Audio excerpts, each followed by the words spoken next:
I'm the Zen Master, and today we're entering a quiet space together, a space where movement begins in stillness, and leadership begins in listening. This episode is about two practices that continue to shape how I think about influence, presence, and the invisible architecture of leadership, Tai Chi and Yoga Nidra.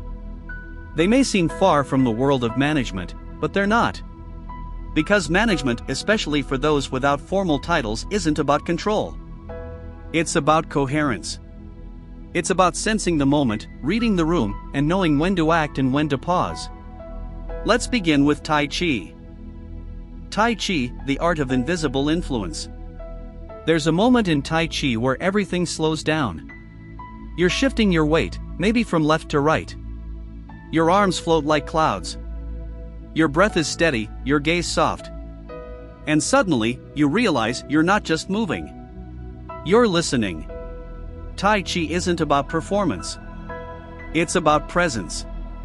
It teaches us that the most powerful gesture might be the one no one notices. A pause. A breath. A subtle shift in posture. In organizational life, we often feel pressure to be visible, vocal, decisive. But Tai Chi reminds us, influence doesn't always need volume. Sometimes, the quietest person in the room is the one holding the space. Sometimes, the most impactful action is the one that creates room for others to move. So here's a gentle invitation.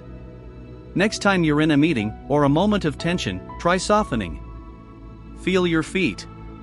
Let your spine rise. Say less. Listen more.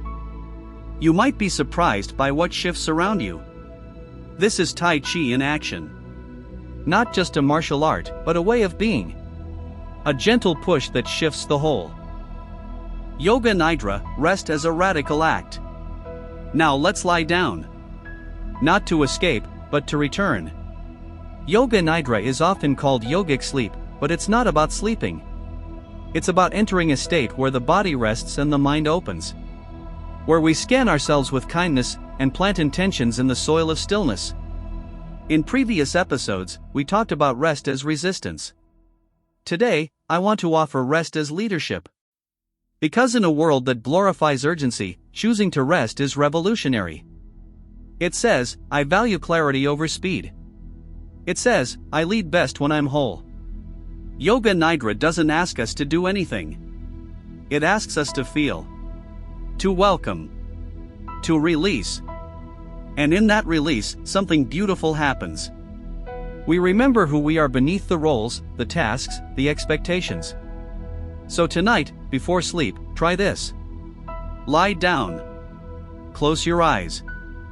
Feel your breath like a tide. And ask yourself, not with pressure, but with curiosity. What am I ready to let go of? What am I ready to reclaim? For managers and everyday leaders. If you're in a management role or simply someone others look to for guidance, these practices offer more than personal well-being. They offer a new grammar of leadership. Tai Chi teaches us to lead with presence, not pressure.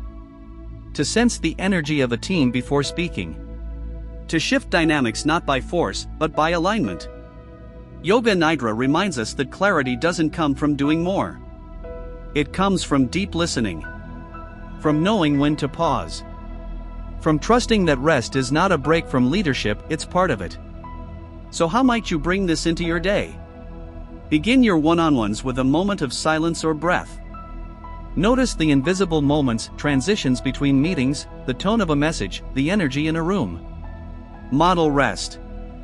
Not as absence, but as a signal that well-being is part of performance.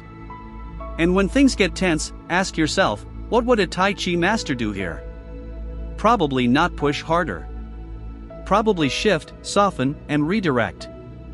These are not soft skills. They are subtle skills. And subtlety, in the right hands, is a superpower. Closing reflections plus teaser for episode 26. Tai Chi and Yoga Nidra. Movement and stillness. Action and rest. They're not opposites.